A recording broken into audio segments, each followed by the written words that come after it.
نن چې پر ملک باندې دا عذابونه را روان دي خو خواره خواري د غریبو خلکو ده د ماشومانو د زنانو ده ورنه چې تاسو څومره معلومات کوئ نن په دې ملک کې چې کوم عذابونه راغلي دي هر ځای کې چې تپوس کوئ تاسو د زنا اډې هلته کولاو شوي د رب العالمین د هغې نه بغاوت شروع هلته فحش عریاني عام هلته نن الله څنګه راولي وللته ان بطش ربک لشدید ستا د رب نیول ډېر سخت دي ګورې واملی لهم ان کیدی متین الله وایي زه دې خلکو له مهلت ورکوم زما تدبیر ډېر زیات مضبوط دی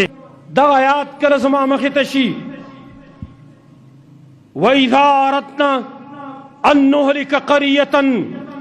امرنا متر فيها ففسقوا فيها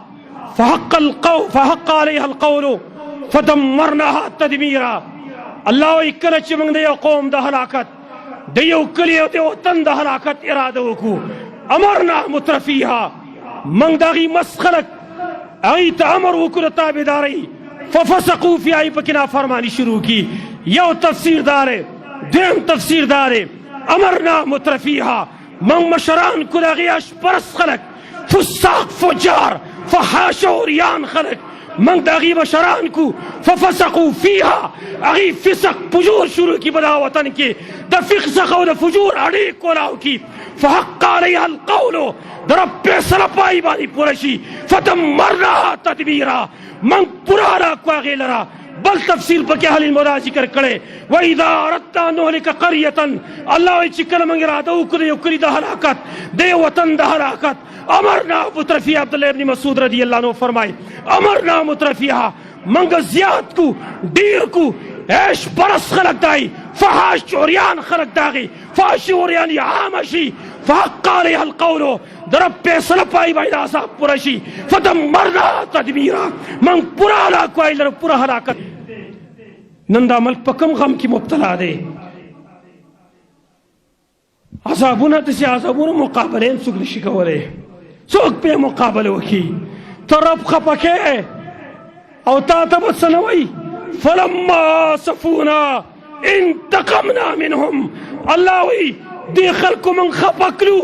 من کتی مطلب یا واغستلا سوچ اللہ خپکینو کرے بیا اللہ بدل اخلی او دا میں ہوئی زمارونو چی دا علاقی کنی محفوظ دی نا گرے آت لرہی کردی بغاوت نگرے تاس رجوع و نکلا نو بیات سے پتہ لگی بل قسم کم عذاب رازی اللہ یہ تمہیں محفوظ و ساتھی اللہ یہ دا مسلمانانو دا غی غیبی امداد وکی ہاں ٹولو کار خیر خلق چی کم دی رفاہی اداری دی غیر زمانہ درخواست ہے چا غیر دا مسلمانانو دا غی مرست وکی کم خلقو چی دا غی کورون آغی خراب شوی دی خامخا مالدار خلق شتا دی غی دیولا یو کور کی یو کمرور کی کنا یو زیول لگوار کسا وقت پورے کنا المؤمنون كجسد واحد مؤمنان خود یو بدن غلطی حیثیت لري یو بدن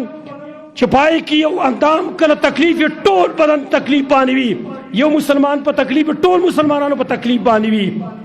ایسانی برپور تعاون وکلی شي حکومت وقت هم دا ذمہ داری دا چې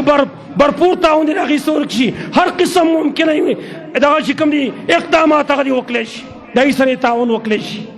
لیکن عوام خلقو تا زما دا درخواست ہے چی گرے سو تنبیحات منگ تا میلاوش سو تنبیحات سمر وارننگ منگ تراکلیش چی بس کئی نور لیکن چاہتا ویتا ورستی ریگی بغاوت سے واقعی چی ورستی ریگی فحاشی عریانی سے واقعی عرض بلاو سمارلو چی دغا زناکار سڑی او زناکاری خزی پدی وور کی پرتیوی او دغه ور با بر راخې جوړي او لاندې به بیا هغه تللې باقي چې کوم نور کسان دي دغه پوره تفصیل ان شاء الله تعالی اب آینده جمعه کې بیان کوم ټیم ختم شو حدیث تیمګړی کې پاتې شو نور چې کوم حالات هغه پر حدیث کې بیان شو مخ کې دای پوره تفصیل به ان شاء الله آینده جمعه کې بیان کو اقول قولي هذا واستغفر الله لي ولكم ولسائر المسلمين